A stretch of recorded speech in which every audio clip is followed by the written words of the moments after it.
Welcome everyone to Wednesday Night at the Lab. I'm Tom Zinnan. I work here at the UW-Madison Biotechnology Center.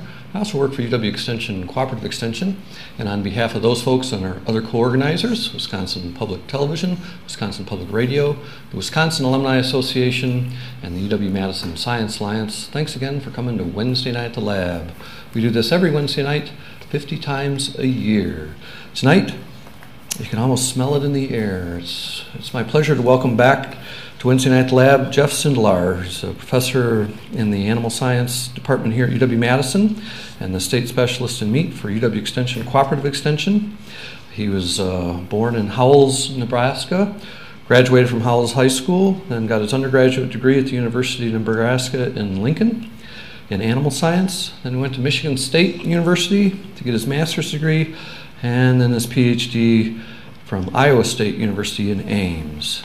10 years ago, in 2007, he came here to UW-Madison and UW Extension, and he gets to talk to us about one of the more interesting things, not just the idea of a new building going up, but how you design and build and fund a new building and what it can mean for the meat industry and the meat culture here in Wisconsin.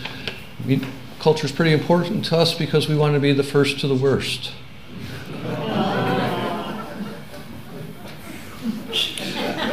You can almost smell the grillage in the village. So I'm looking forward to hearing what Jeff has to say about designing and building UW's new meat lab. He's calling this the state of meat here at UW-Madison. Please join me in welcoming Jeff Sindelar back to Wednesday Night at the Lab.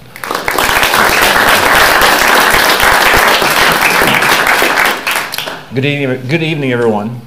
It's a pleasure to be back at Wednesday Night at the Lab. It's a pleasure to be speaking to everyone about the topic which I'm going to be spending the next 45 or 60 minutes or so speaking on, which is the new meat science facility here at the University of Wisconsin-Madison campus.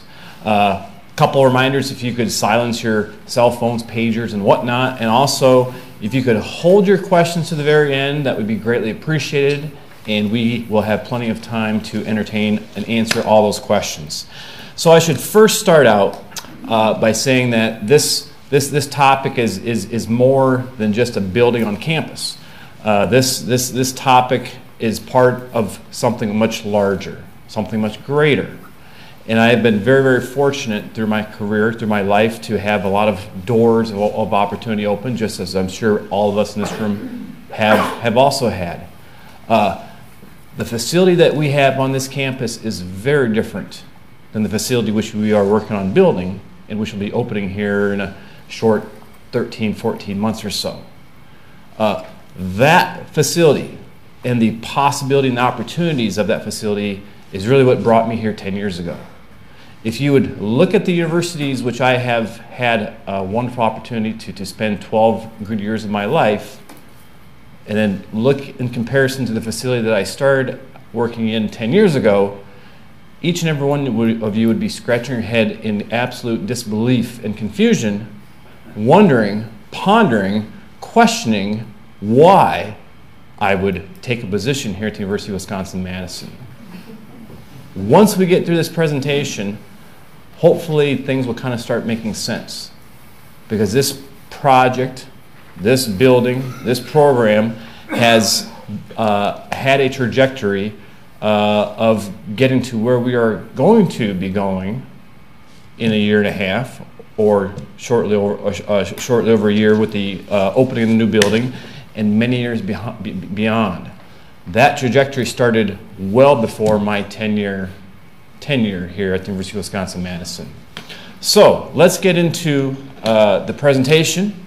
So the outline, and there's lots and lots of stuff that we could cover and discuss, but the outline that I selected to work through this evening is to talk about the relevance of meat science, relevance on campus and off campus, the vision of the meat science program, and the process of designing and constructing a very unique, state-of-the-art, one-of-a-kind,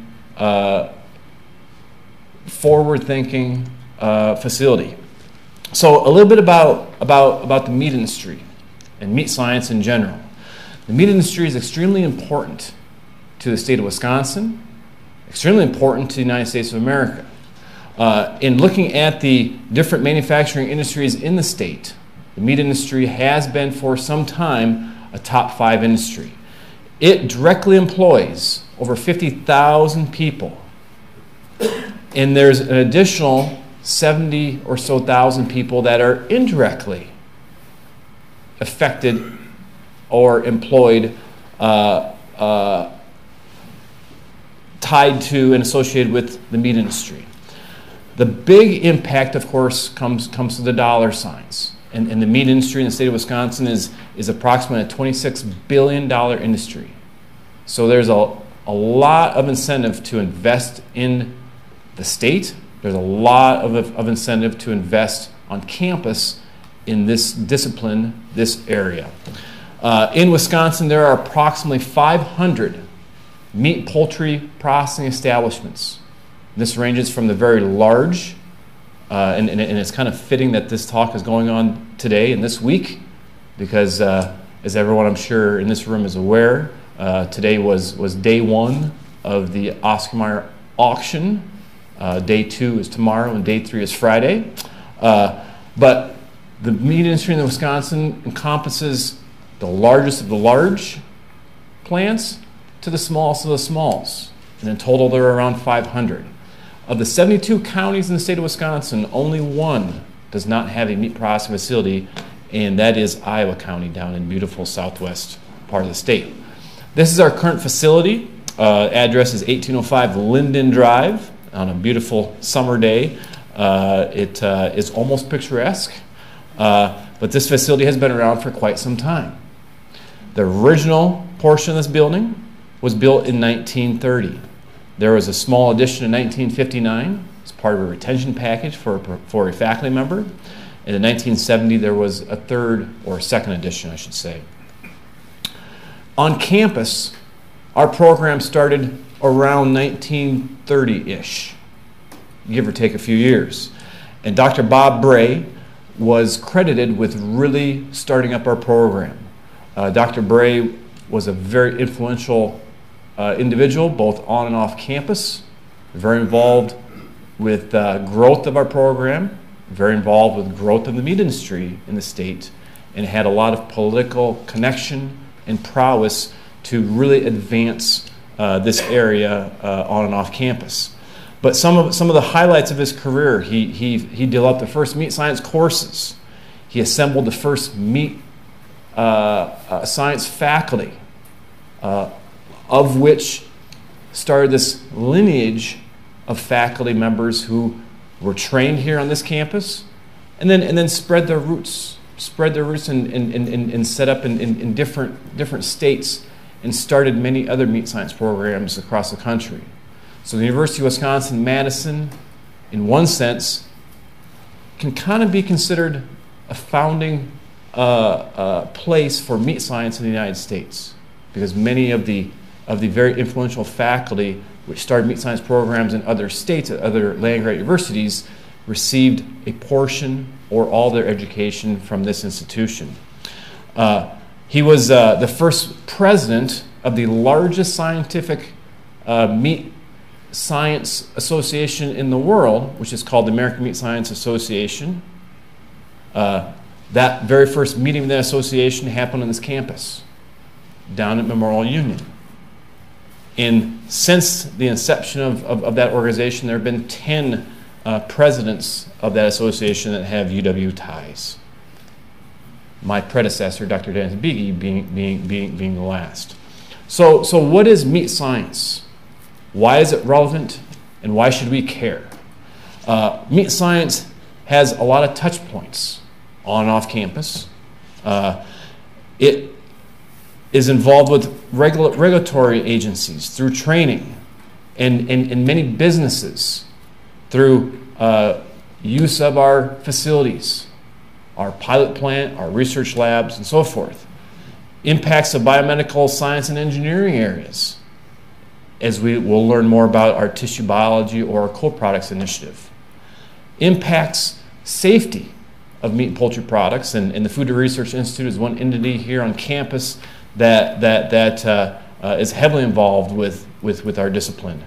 And food and nutritional sciences is impacted through development of products, nutritious, wholesome products. And animal and veterinary sciences are involved with animal harvest, disease, tissue collection, and so forth. And this really becomes an image of what meat science is and what it means to this campus.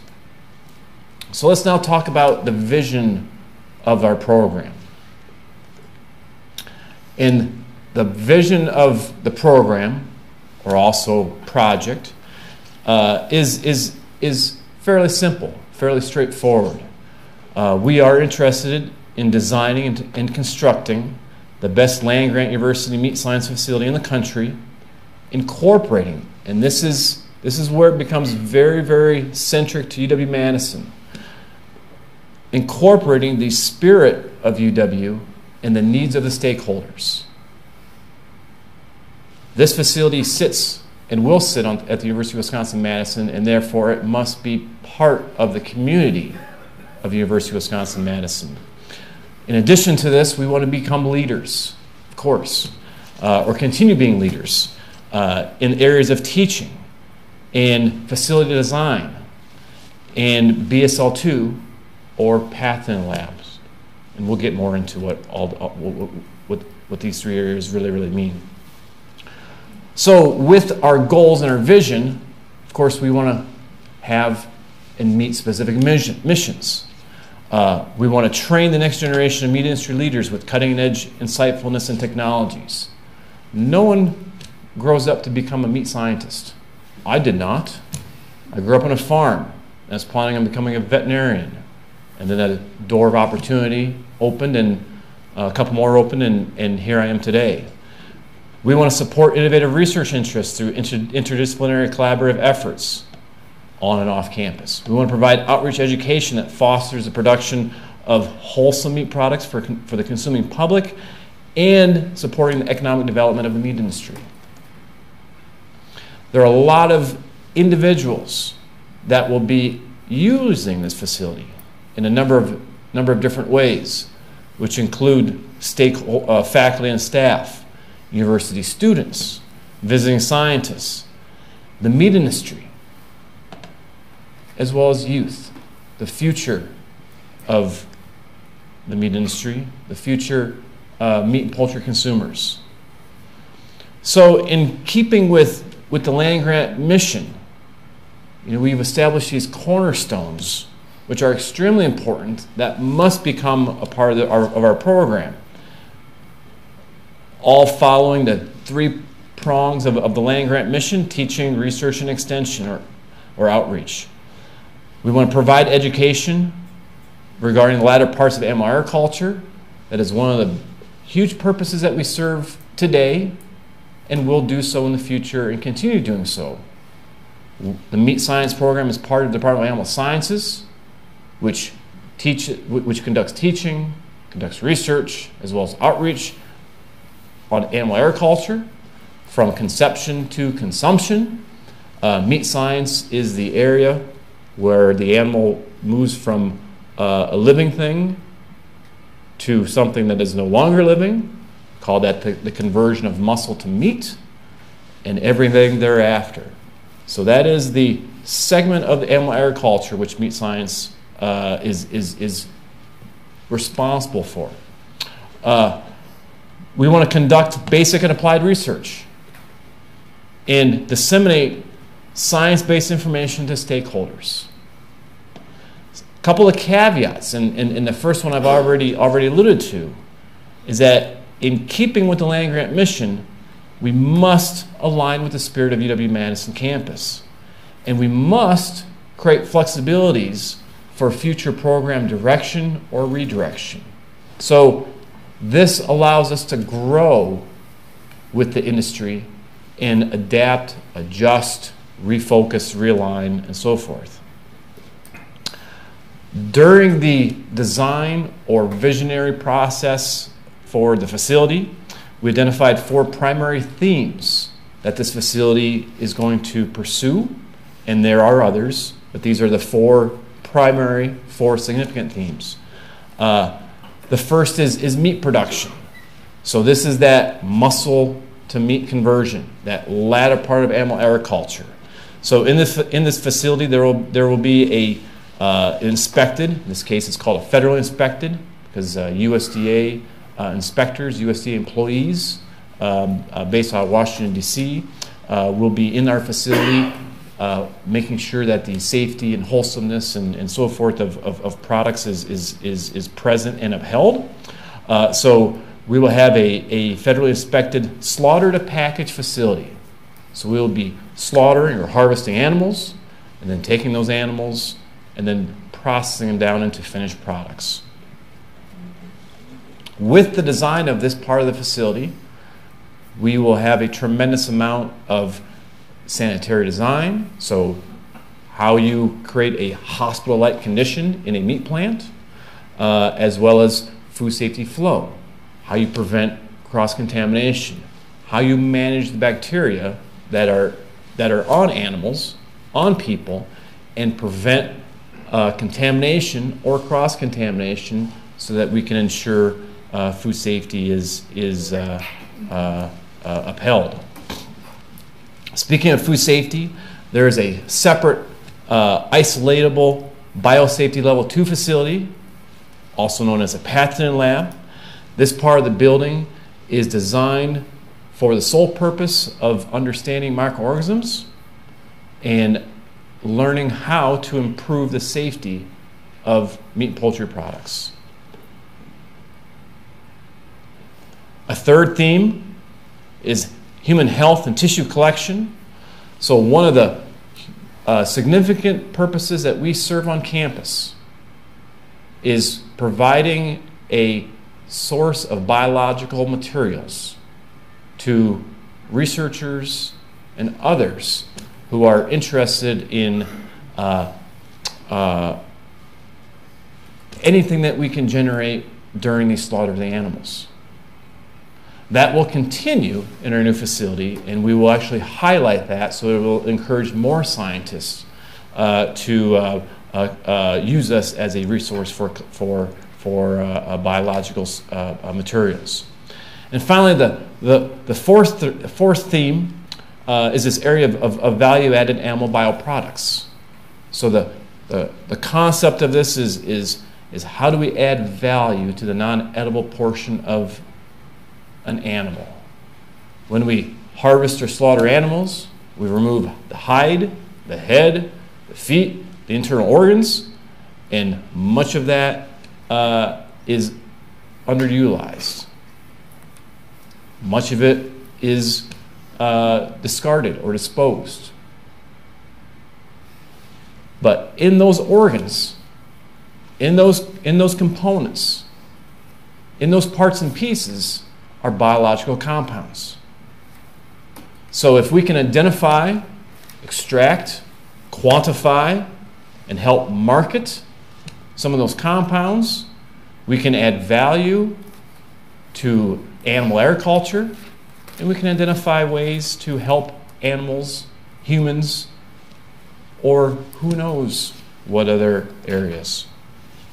So that's a little bit of the background. Now let's talk about the process. And this has been an extremely lengthy, time-consuming, laborious process. And the process which I am speaking of is the design and construction of the facility. So we'll first start talking about the design. The official start of designing this facility was October 13th, 2014. During that time, lots of meetings occurred, and many individuals representing different entities on and off campus participated in those meetings. Potter Lawson, who is a architecture and engineering firm here in Madison, were selected as the A&E firm to design the facility. Of course, were core entities involved with these meetings. DFD, which is the Division of Facility Development, representatives from UW System, representatives from the University of Wisconsin-Madison Facilities Planning and Management, or FP&M, those from UW-Madison CALS, from our Department of Animal Sciences, and from our meat science group. And finally, a few individuals, select individuals from the meat industry, all were involved with this process that we called program verification. Again, starting mid-October 2014, this process continued for several months. And the intent of this was to understand the program and verify the program.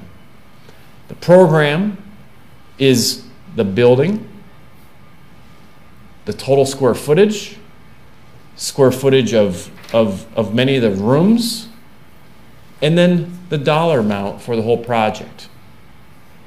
This program was developed way before October 13, 2014.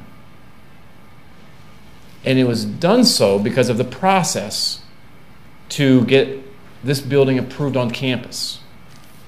This building started with the intent of fruition about 20 years ago.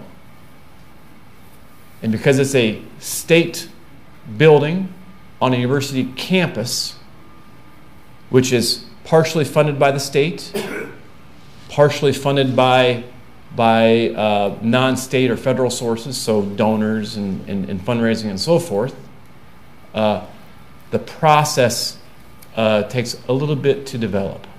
So this program, which was a document developed well before the design began, had to first be addressed to confirm that that program still was in effect accurate.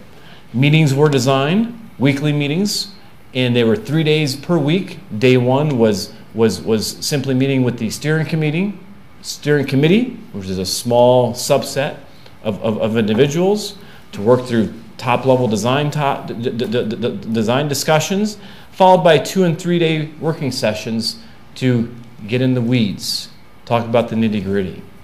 And all these meetings were held at the Meat Science and Muscle Biology Lab here on campus in a room that we designated as an A&E design room, an architecture and engineering design room.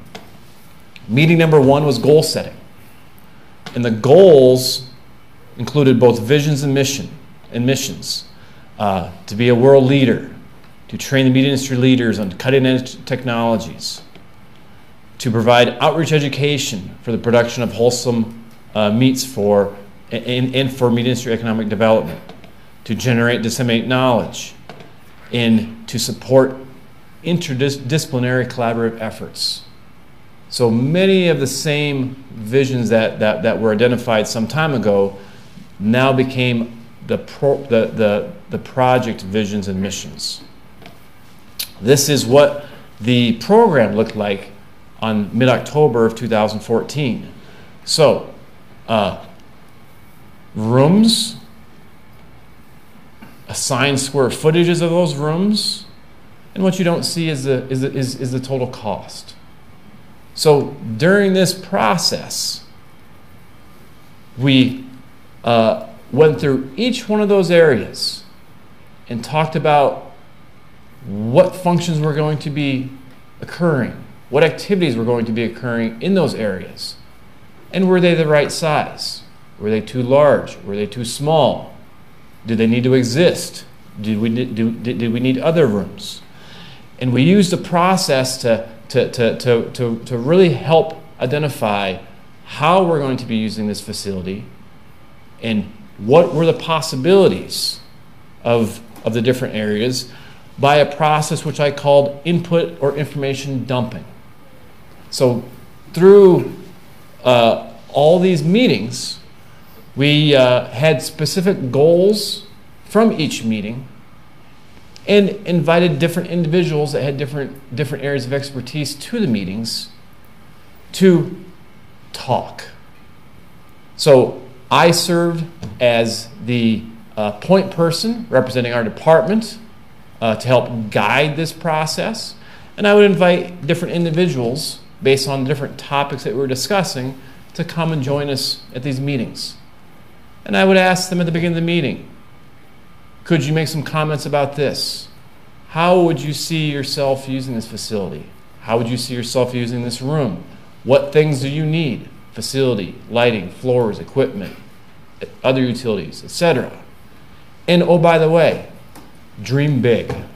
The sky is the limit is absolutely applicable in this case. We call that process information dumping. Once they left the room, we would do a sifting and winnowing process so that we could bring that pie in the sky a little bit closer to earth, because dreams cost money, and this project has big numbers, and money is always a topic of concerning discussion. During this pre-design time, this program verification time, we also generated equipment bliss. So we need to process animals, so we need grinders and stuffers and saws and whatnot. We also need to conduct research. So we need microscopes and GCs and texture analyzers and etc. All these items help start paint this picture, start to develop what this facility looks like. Because there was a fair amount of inexperience of individuals who were involved with the design, we elected to establish a couple tours, a couple field trips. So this picture depicts the group traveling to Michigan State University, where they have what I would consider one of the still today nicest meat labs in the country. And so about 15 of us went over and spent a day and a half learning about the facility. The good things, the bad things, the don't do this again, you better do this, you better think real hard about doing this. And the gentleman here in the center of the pictures, his name is Dr. Al Barine. He would be my counterpart at Michigan State University. He was the person responsible for leading that design. We also went on a couple field trips to meat plants. So this picture on the bottom left is a group picture at a small plant, Lake Geneva, called Lake Geneva Country Meats. And another picture another plant we visited was Jones Dairy Farm in Fort Atkinson, Wisconsin. So during this program verification, as we're collecting all this information, tons and tons of information, days and days and days and days of meetings, that information had to start being put on paper. So design sketches were generated. Here's an example of what one of those design sketches look like. It's very interesting because this sketch, which was created a couple of years ago, is absolutely 100% nothing like what the building looks like today. There's not one thing on this sketch that is the same as it is today. But there was a lot of time and energy invested in getting the information into that sketch. Here's another example of a sketch. This sketch is very similar to what's currently in the design, and this sketch shows our vision for teaching in the future. A couple classrooms and a couple rooms in the middle. Another design sketch. So we've got people, we've got tables, we've got doors. We start putting these together and you start showing a building, and you can start piecing things together and showing flow, how things will work. After a few months of this, third week in December, the program verification ended. All that information got compiled into a report, a little over 220 pages. At the same time, a cost estimate company here in Madison, actually over in Middleton, started crunching the numbers to see how we did, see how close to being on budget we were going to be. I knew we were not going to be on budget. Because remember, dream big, pie in the sky. We'll sift and winnow. We'll see what we can afford. So the first time that we found out that we were over budget was during this process, actually at the very end of this process. So this gives us a breakdown of the project and the cost of the project that was in the program. $42.9 million project. During the first 3 months of designing this facility, we successfully designed a $51 million facility. So we were a little over $8 million over budget, 3 months into the design. This brought a new term to my vocabulary, which is called value engineering. I had never heard of it in my life, and now I've learned to love it and hate it. More the latter. Actually, I've never loved it. It's been really just different variations of hate it. Dislike it, really dislike it, and then some mornings you wake up and you just hate it. But it's a very, very important process. So it's bringing the project back under budget, value engineering. How are you going to engineer out what you put in? Dream big, then you have to bring it down to earth, value engineer. We accomplish this through a strategic process of first developing and strictly adhering to guiding principles. Those guiding principles included build on our core strengths. Remember those visions we talked about? Those are our core strengths. The second is to eliminate duplication. So if a function existed somewhere else in our building or anywhere else on campus, why duplicate it? Take it out. Value engineer it out. And the third is staying true to the promises made during fundraising. So as all good projects on campus, there's always fundraising, there's always donors, there's always partners. And individuals give money, well, most individuals give money because they believe in a cause, they believe in something. So we had to understand what that was and then treat that as a promise. And judiciously and fiscally and respectfully make decisions based on what we felt those promises were, what the wishes of our donors or partners were. This process took about a month and a half. And it was a challenging process.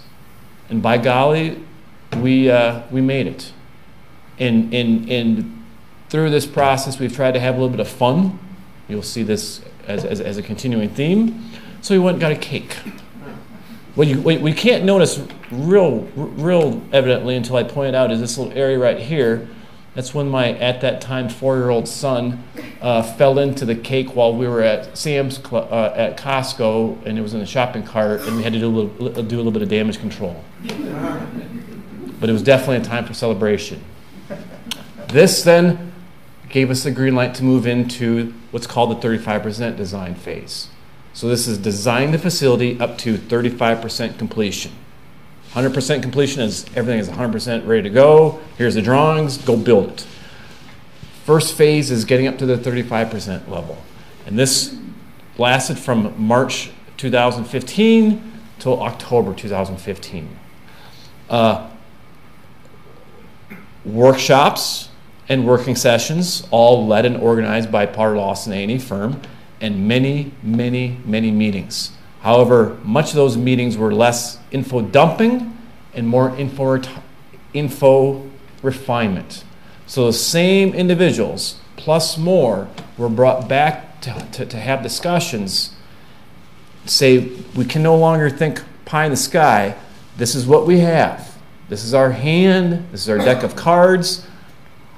How do we play it so that it gets you or you the best of what your original vision was? And those are some pretty challenging orders, but very successful in my opinion. We also brought in other areas of expertise to help us with more refinement. For example, Dr. Curt Vogel, who did his bachelor's and master's here, is considered one of the leading welfare experts in the world. and is now at the University of Wisconsin River Falls, was brought in to help us talk about some human handling areas of the plant where we have live animals.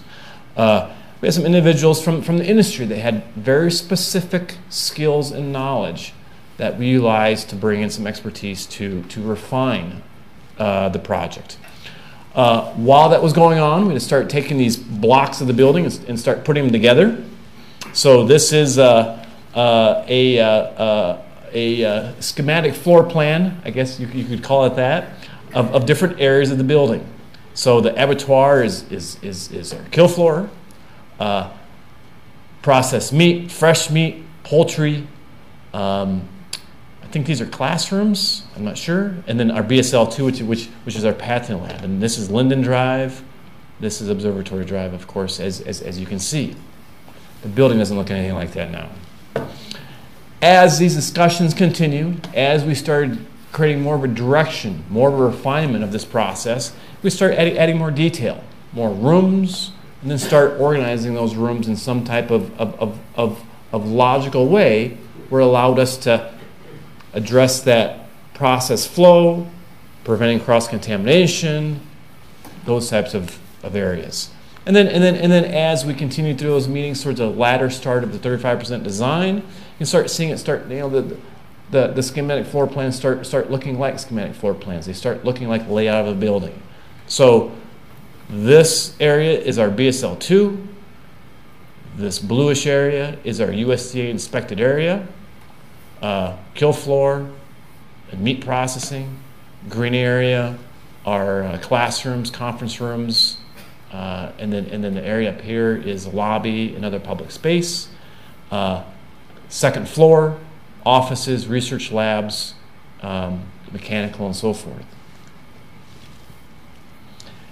And at the very end of the 35% review, this is what the drawings look like. This is the level of detail that was provided. So if you can remember those very crowded drawings during the preliminary, the program verification, where there were actually people as placeholders and tables, none of that exists in these drawings. These are actual what real life rooms would look like, minus people, animals, and so forth. Here's a couple pictures of what some of our working sessions look like. This is not a tree-friendly process. Lots of paper. One of my one of the many things I learned through this process is sketching paper is a lot of fun. You can do a lot of neat things with it. And red Sharpies are the most effective.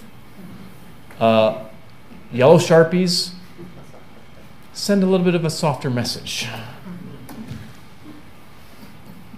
So at the end of this process, we then embarked on what's called the 35% design review. So we had to take all the information that was transferred into drawings and then review it. This part of the process lasted from August until October of 2015. And there were a number of different individuals and entities that reviewed the design drawings. There were around 10 UW-Madison faculty and staff, and then there were people from CALS, from facility planning and management, in a lot of different areas. It's absolutely amazing how many people get involved with designing and building a state building that sits on a university campus. We had meetings with UW-PD, Madison PD, Madison Metropolitan Wastewater District, DNR, the lock shop, landscape individuals, everybody that has any aspect of any role in or around a building was involved with meetings as well as reviews. And then we also invited specific individuals from the meat and poultry industry that had a lot of knowledge about plants and had a lot of insight and vision to contribute. This is what the 35% design review set looked like. This picture was taken at my house. There are 5 rolls or 5 plans rolled together, and then there's about 2,000 pages of specifications. So, what do you do with all that? And we had to learn how to read an architectural drawing. We had to learn how to navigate through architectural drawings. And so this picture shows Doug Sabatke, who is an assistant dean in the College of Agriculture and Life Sciences, who is an architect by training, teaching us how to read architectural design drawings. Once we had the skills and confidence, well, then it was a matter of just doing the work. So we set up design review times with different individuals.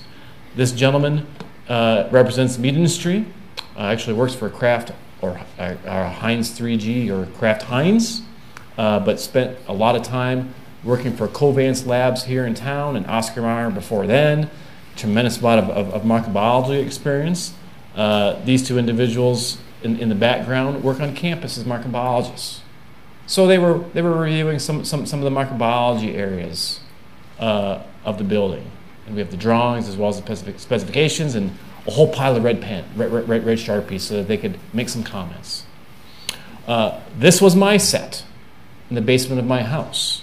As my children were watching cartoons, trying to get through them. And so the process is marking up, making comments, and then communicating those comments back to the A&E firm, which is Power Lawson. That's accomplished by more meetings. This is the actual schedule of meetings that was followed for conveying all of the comments that were identified by the 35 or 40 individuals who reviewed the drawings. And this process took a better part of a week, about 3.5 days. In addition to this process, there was another cost estimate, and as you might guess, another round of value engineering. This time the value engineering, I believe, was around $3 million.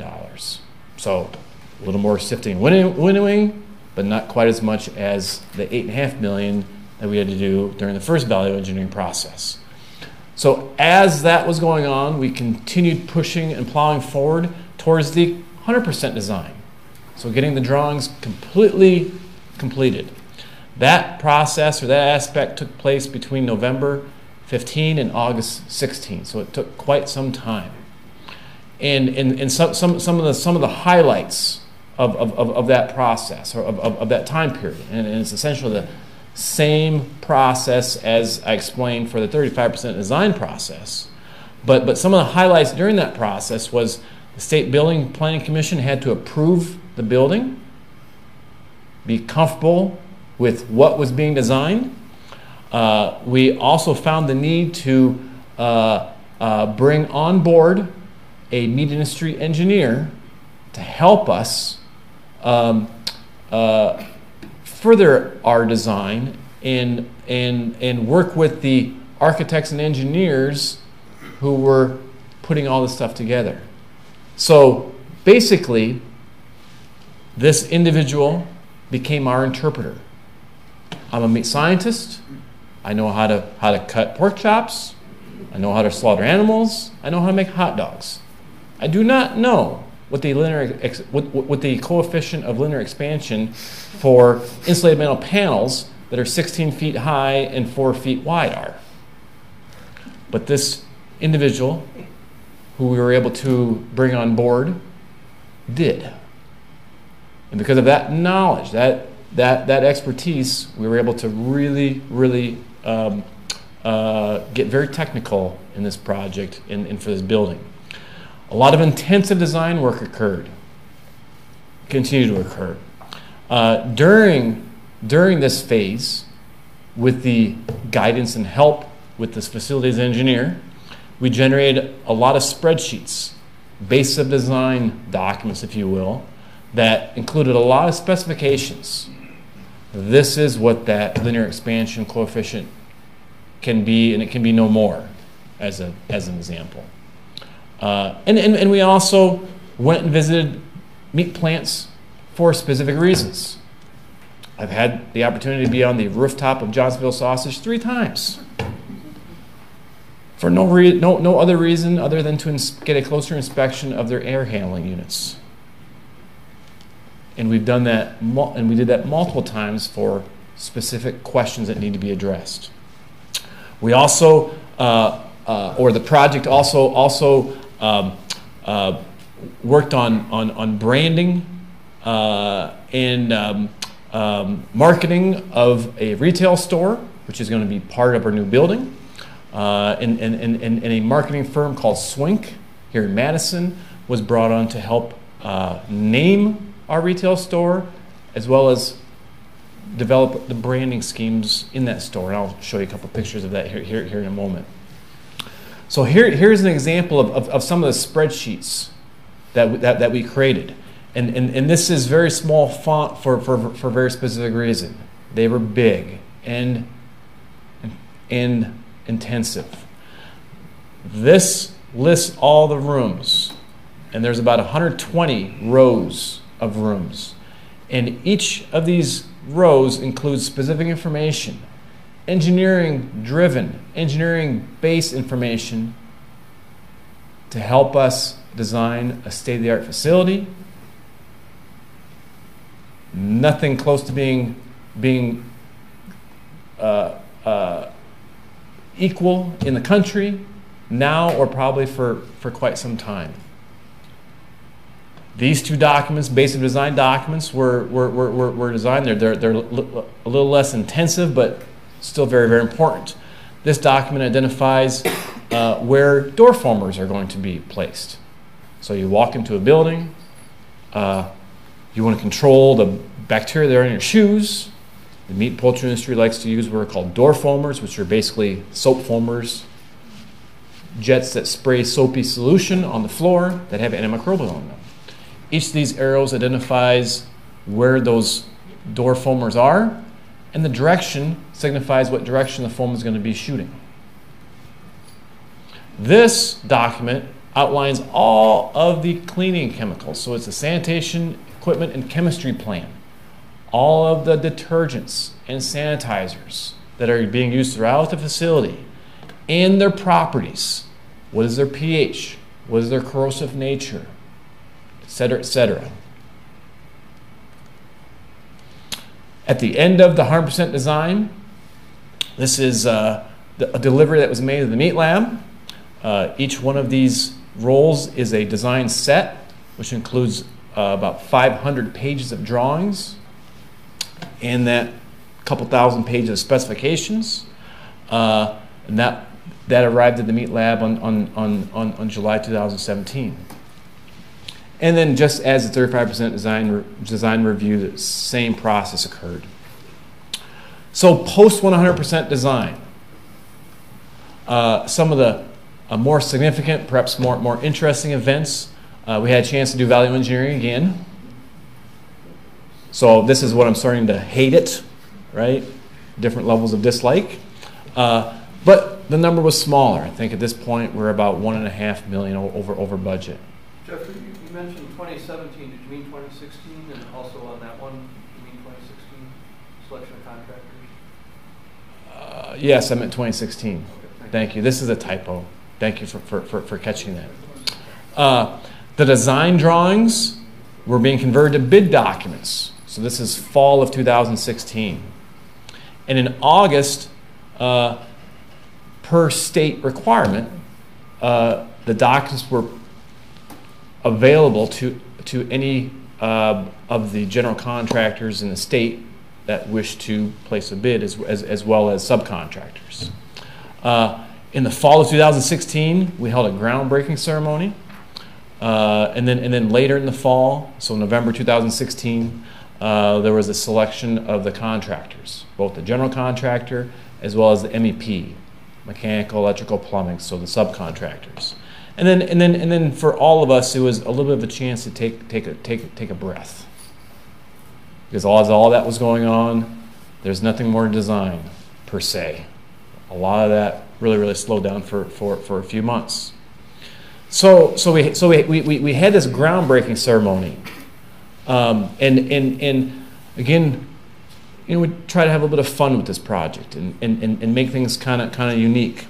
So in lieu of a traditional groundbreaking ceremony where you take the golden shovels and you stick them in the earth and you heave some soil over your shoulder and you clap and shake a few hands and take some pictures, we decided, why don't we do something a little more appropriate to this facility? So we had a ham salting ceremony instead. Anyone been to a ham salting ceremony? Am I going to repeat this? I'm sure you haven't, because I doubt it's ever existed.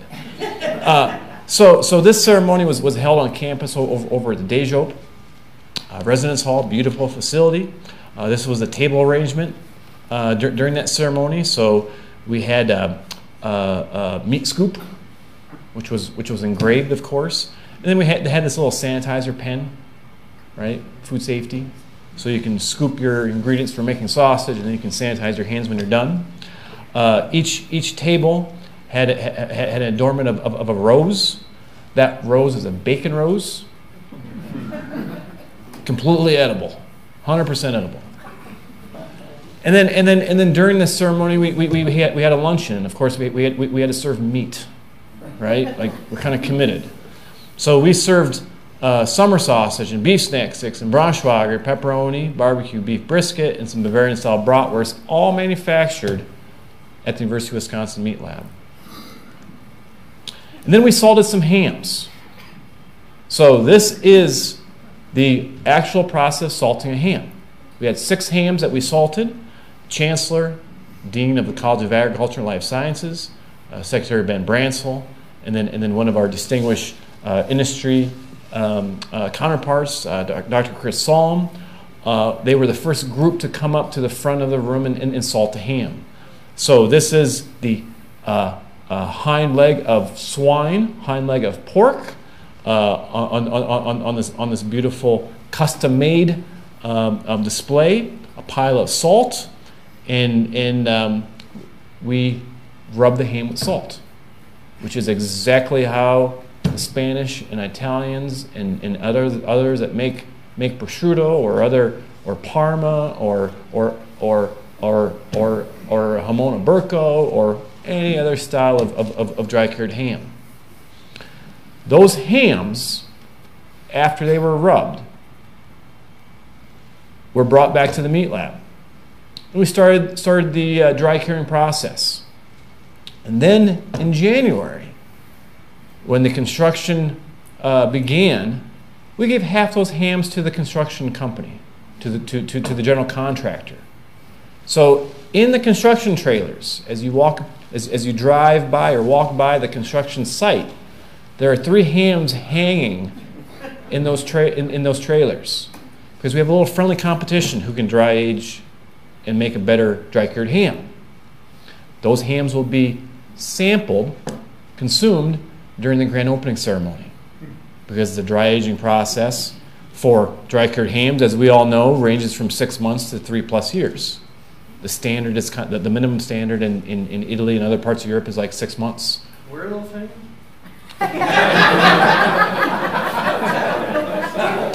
Yeah, there's a chain link fence around. It's around the construction site. It's electrified. Just to let you know. The other 3 hams are hanging out somewhere in the meat lab. The building, the project, $46 million facility. 22.8 was bonded by the governor. 23 million is coming from private sources, and we still have a little bit of fundraising to go. The facility is around 75,000 square foot gross. Around 25,000 square foot is that meat processing facility, that meat plant, and around 8,500 square foot is that BSL2 facility. Construction officially began January 17th and is scheduled to be completed January 2019. We are about right here in the Biotech Center. The meat lab, current meat lab, is right next to the footbridge, and the new building, the construction site where the new facility will reside, is where the seeds building used to be. This is a computer rendition that was generated, required by Potter Lawson, to be presented at the design review board. But this is what the building will look like. This is observatory in the front of the building. It's a 1.5-story building. Behind this darker brick wall is our retail store. This area is the lobby. The front entrance is right here. 2-story lobby. There's loading docks back over here. Faculty offices over here. This is the schematic floor plan from the architectural drawings. So that front entrance, observatory, the retail store, 2 classrooms, a couple conference rooms. This part is the meat plant. This part is the BSL2 at the patent lab, and tons and tons and tons and tons of detail. The right picture diagram shows the second floor, offices, open to the second floor, research suite, graduate offices, and teaching office, or in a teaching lab. This is a computer-generated picture from Linden Drive, so looking from the southeast towards the north, where the office is, and then that meat plant. Inside the building, so the rest of this is primarily just a bunch of pictures, all computer generated until we get to the very end. You walk inside the main entrance off of observatory. If you take a right, there will be the 2 classrooms, nice little high-end conference room. You get a little bit closer, and you'll see some information screens as well as a history wall, which we're working on designing. You look to the left, you'll see a donor wall, our retail meat store, which is called Braised Meats, in honor of Dr. Bob Bray, because I cannot think of any better way to honor and respect that man by putting his name on a retail store. And many have questioned and said, well, why in a retail store? And the response is there's a fairly high likelihood that people walking into this retail store will say, why do you call it Braised Meats? And then we can tell them a little bit of the story of Dr. Bray and the history of the program. Another view showing inside, looking towards observatory in this little walk-up area. Another close-up of a retail store with Braised Meats. And then this is what the inside of the retail store will look like. So many of you likely know that we have a retail store on campus now. It's called Buckys Butcher. It's open 1 day a week. We've started some other hours a little bit earlier in the week. This store is specifically designed with 2 purposes. One is to recuperate costs of animals that we slaughter or harvest that we use for teaching, research, and outreach. All animals coming from our UW campus farms in Arlington. The second is to educate. So in this store, we have a full-service retail case, so a deli case, because it forces interaction.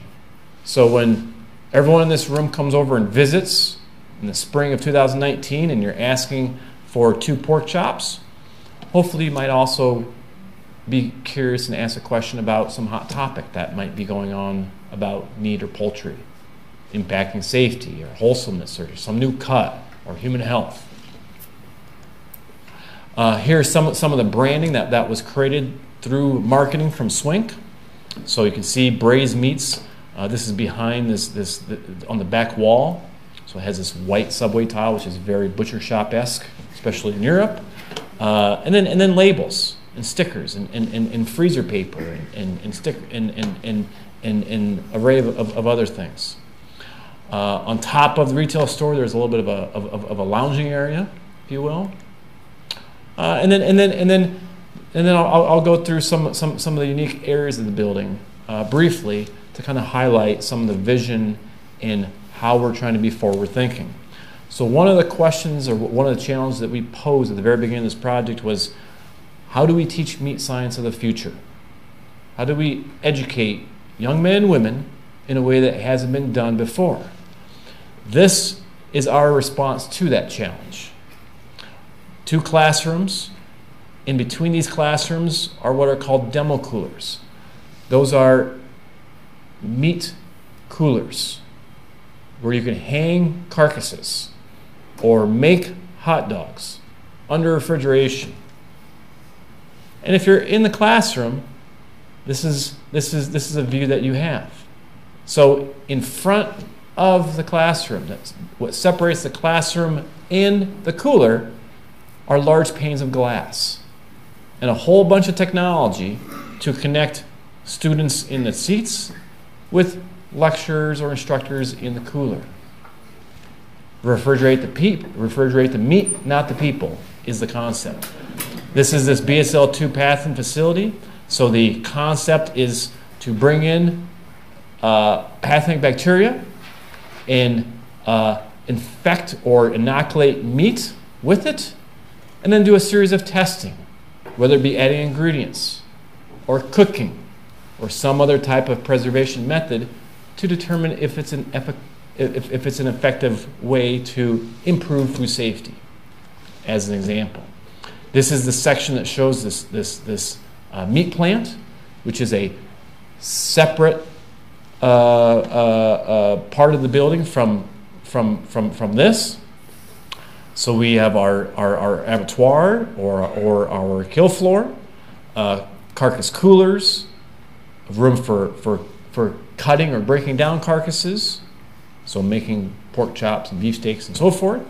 Some coolers and freezers, a meat processing area where we can make hot dogs, ham, bacon, and so forth.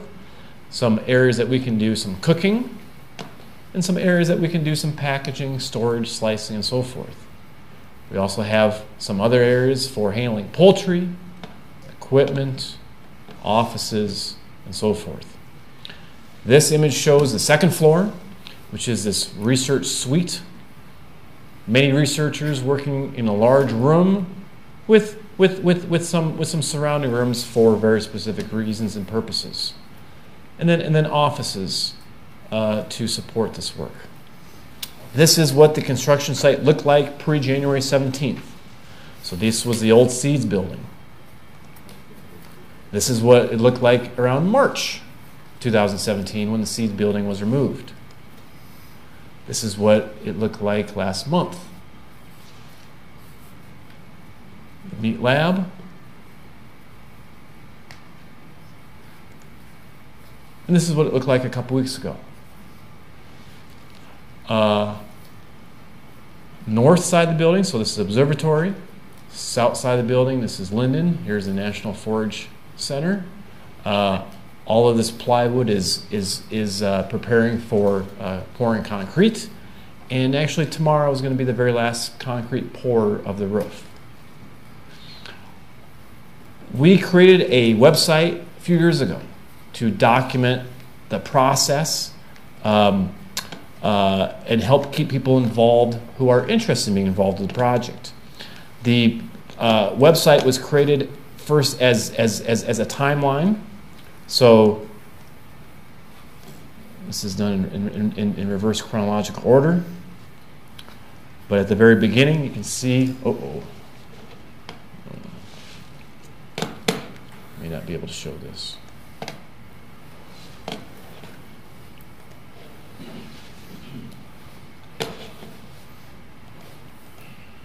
There we go.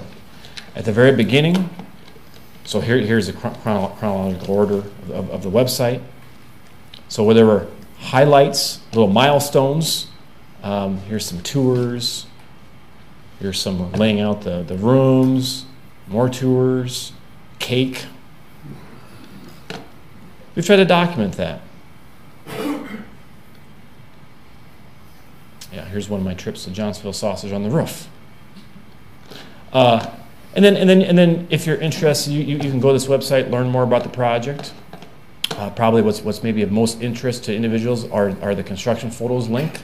So on a weekly basis, we upload photographs of the project so that those that are interested in staying in tune with the construction have an opportunity to do so.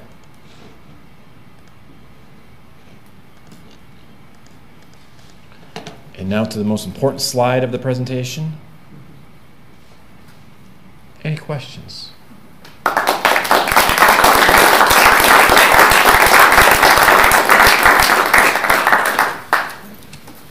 Yes, sir. You had 45 million. Half of that was the university and half of it donation. Half of it from the state of Wisconsin. Is that typical for a building on this campus? That is the expectation for state projects. Not always the rule, but that is the expectation. Yep. Yes, sir. Jeff, you have 3 colleagues here from science. Would you like to have them say hello and stuff? These gentlemen here. Did you guys not work at the old building? Yeah, actually we did. Yeah, Otto Kraus, and way back when we were working for $1 an hour while he started 90 cents an hour, and I worked for $1 an hour while we were students. So, and Dr. Bray was my advisor, so I'm very happy to see what that he's being commemorated. Wonderful. Other questions? You told me about digging the sand up. Can you talk about that little saga of Yes, so, yep, so I don't want to bore everyone even more to tears. actually, this is one of the more amazing talks. So the project is a process, and it's a challenge of perseverance and just sticking with it, building a team and plowing forward through all issues that come up. One of the larger issues that has come up in recent time has been a contaminated soils problem. So, in January, they knocked the Seas building down, demolished it. They started mass excavation, general excavation, as you know, around March or so, when the ground thawed, and they identified a contamination in the soil, coal ash. The state's and campus's policy is if any soil that contains coal ash is disturbed, it must go. This building has 2 small basements, but the footings go down to bedrock, meaning that about 90%, 95% of the dirt of the soil was going to be disturbed. 15,730 tons of soil were removed from this building to 2 landfills, one in Madison, the other in Johnson Creek, Watertown, because the Madison landfill could not keep up with capacity. That unfortunately had a big price tag because that was not expected. So we are working through a $1.5 million bill for that. Yeah. And you were making 90 cents an hour? Yeah. 90 cents. Yeah. When I graduated from the University of Nebraska Lincoln and I worked in the meat lab 3.5 years, I almost made $5 an hour. And now students are making 9, 10, 11. They must be rolling in it. Other questions?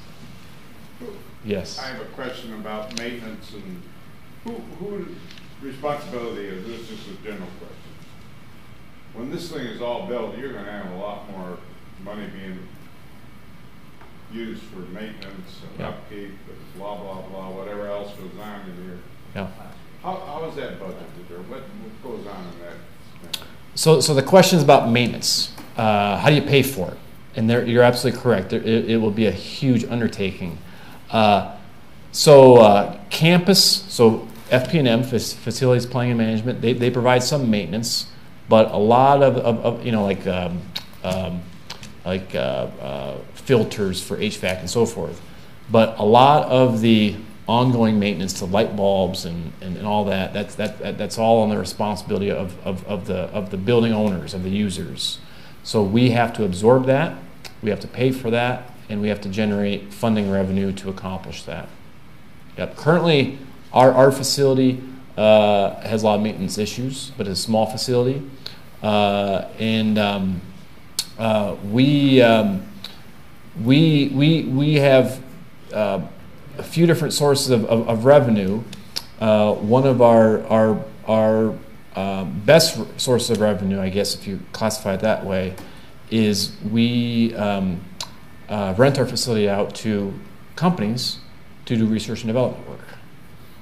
And in turn, we bring in revenue that we can pay for students, we can pay for upgrades and equipment, we can pay for maintenance. 10 years ago when I came to this campus, we had 4 undergraduates that worked in that meat lab, going to school full-time, of course, and working part-time. Today, and it's been for a few years now, we have between 12 and 15 undergraduates. In our new building, we'll probably, I wouldn't say double that, but it'll be 20 undergraduates at least that are working part-time, going to school full-time. And that's exciting to me because those are opportunities for young men and women to discover the world of meat, and for those that like it, potentially make a career out of it.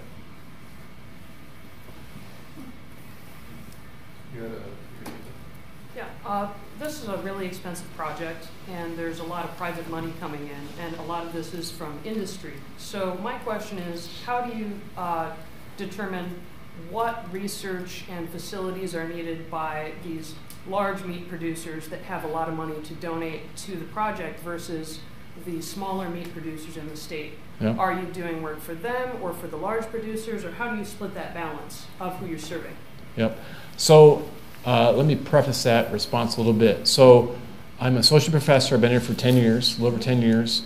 I am a faculty at UW-Madison. I'm also a faculty of cooperative extension. So I'm so my title, my handle is I'm associate professor and extension meat specialist. So I work with the meat industry on a regular basis. I work with the small volume processors. So of about that 500 plants that I showed, about 375 are small mom and pop shops, if you want to call them that. And I work with them at a higher frequency than the large plants because it's a numbers game. When the large plants need us, they usually have some big problems, right? Because they've tapped their internal expertise. You know, when Jack Link's or Johnsonville Sausage calls me, I brace, I shut the door, I go, whoop, this is going to be a fun one. It's gratifying, absolutely. Everybody realizes that the meat industry in the state, so everybody makes up the meat industry in the state. The small is just as important as the large and medium and vice versa. So there is this mutual respect. The small plants, we provide more education through extension, workshops and trainings and so forth. The large plants are more interested generally in discovery. What is the breakthrough? How can UW-Madison help us expand from a $40 million a year company to a $75 million a year company? What science-driven technology can you help us with? The smaller plants are more, how can you help us how can you help us make better products that we can sell more, expand our offerings? And the product of that is usually they do additions, renovations, build new plants, hire more employees, buy boats, RVs, second homes, and so forth. So the outcome is the same as all economic development, but it's a different track. Okay. Does that answer your question at all? Yeah, the distinct roles for each sector. Yeah. And when you bring then the donor part comes in. We've been very, very fortunate in that the donors have not had any expectations of the money they have given. And large plants, all the way down to small plants, have all given. We have 170 some donors for this project, and that's a true testament to just that the people that are involved in the meat industry. I have one more, maybe this is a dumb question. Are you still handling all the live kill there also at this time? We do. We currently slaughter 50 to 65 cattle a year, about that many sheep, maybe a few more, and 100 to 200 head of hogs for teaching classes for students. We're doing outreach programs like we hold the state 4-H and state FFA beef judging contests, and doing research. And that research, is for faculty and staff in our department, for faculty and staff in other departments. And we'll continue doing that. And way in the back, I think, was next. I wonder if you're looking at the future of carbon cap and trade for life cycle assessment of the community so that they could better sell their products and have life cycle assessments to make it a more amenable. Yes. Could you repeat that question, please? The question is the future demands of cap and trade on the meat industry and the demand for the meat industry to do life cycle assessment to maybe make it as a more unique item to eat. But Wisconsin, as Tom points out, that Wisconsin has more grazing land, and we have opportunities in our state to have a lower carbon footprint meat product. I concur. We have, so that has not been a topic that has been discussed intensely yet, but it's certainly. And Jeff, the folks at home can't hear that, so if you could restate the question. So I think the gist of the question is there interest in plans in understanding the life cycle and how it affects the carbon footprint and how that relates to our agriculture in the state of Wisconsin, and how that can become an opportunity to perhaps leverage this state as a good model for decreasing the carbon footprint and understanding the inputs that go into animal agriculture. Is that kind of sort of the less technical, more meat science, kind of accurate version of your question? Yeah. So we have not. I mean, obviously we're very aware of that topic and that concern. We have not had those conversations of working on that in the future, but it will likely occur in some way, shape, or form.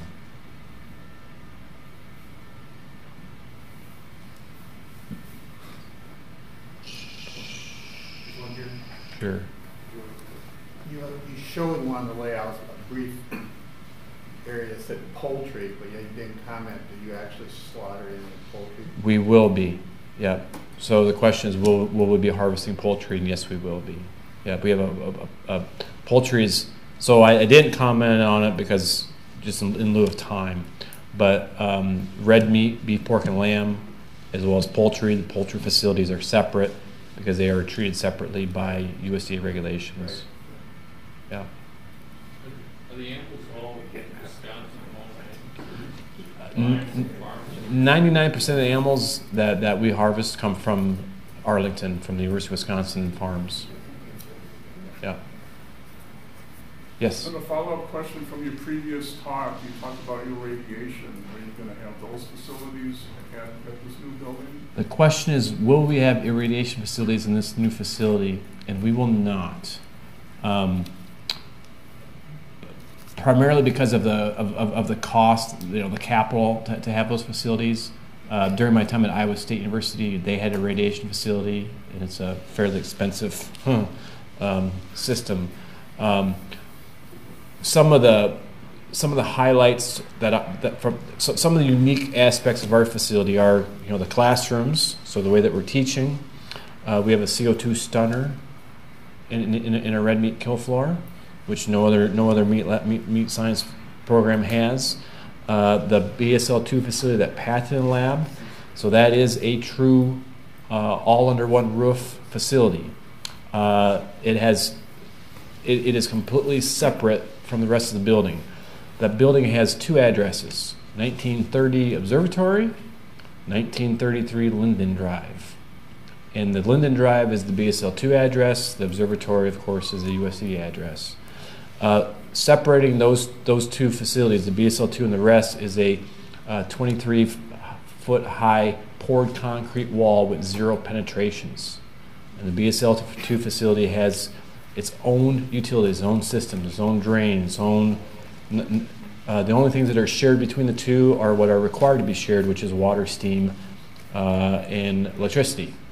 And the way they are shared is through a very methodical way, where they go through a vestibule and then take 2 directions, and then they go through 2 sets of walls, with each set of wall having its own what we call belt and suspenders to segregate, to make sure that any bugs, any bacteria, any microorganisms that are in the BSL-2 can never ever make their way out to the other facility.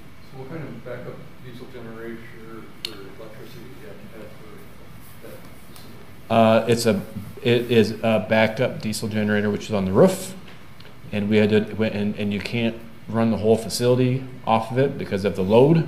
So we had to identify what are the critical things that needed to be maintained if we went off the grid. You have Power to line. run this building for 24 hours before we refill the tank. How long is it? I'm not sure. This building is designed for 85 to 100 year life expectancy. The first major upgrade, major renovation is 40 years. Many people say, well, golly, a $46 million building, that is absurd. It is, but we only have one chance to do this. And we're not going to do an addition, and we're not going to do a renovation for 40 years. So you have to do it right, and it costs a lot of money to do it right. And it costs a lot of money because it's a state building on a university campus. But it's an expensive building to build. 6,500 yards of concrete. 130 stainless steel drains at a cost of about $5,000 a piece. Stainless steel lights that cost about $800 a piece. And you get in the situation, as I've learned, and I like to use this analogy. When you build a building, you build a house, do you furnish that house with used furniture? Do you go to an economical furniture store and buy something that's lasts for a while, but it'll be shot, wear out? Or do you pull out all the stops and the checkbook and spend a lot of money up front, even though it's going to hurt, and buy the best that you can buy? And we, as you can imagine, elected to do the latter, and it costs money.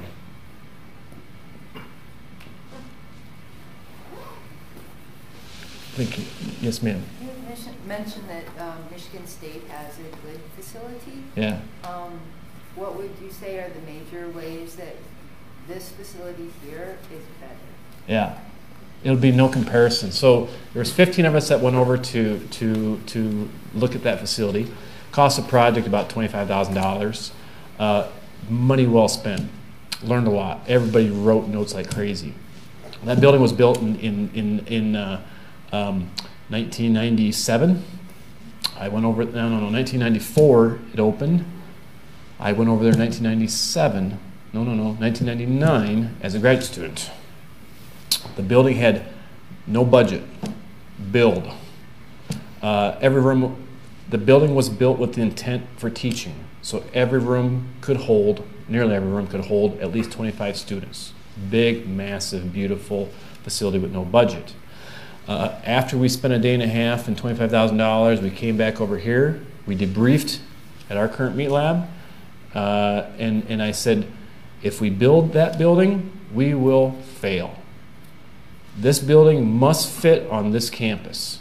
And although it's important to glean what they did right, you must not use that as a verbatim example of what our facility will look like, because our building must fit on this campus. We must be a building that has that provides interdisciplinary interaction, and is open to stakeholders in the state of Wisconsin, taxpayers. That building was designed for teaching, teaching, teaching.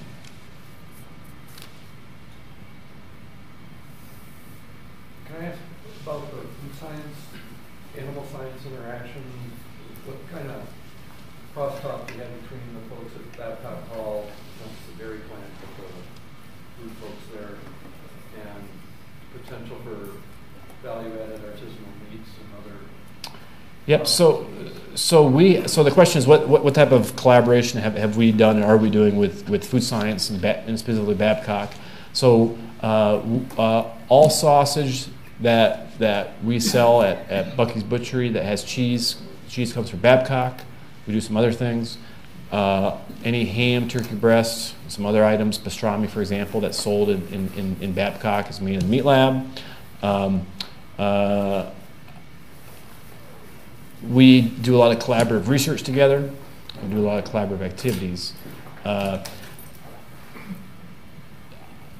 We will do more as both of our facilities near completion and open, because there'll be more of an alignment to do so. And I'm sure many of you are aware that the renovation and new construction of Babcock and the Center for Dairy Research is occurring at the same time as the meat lab. These two projects were tied together during the biennial budget a few years ago. Yeah.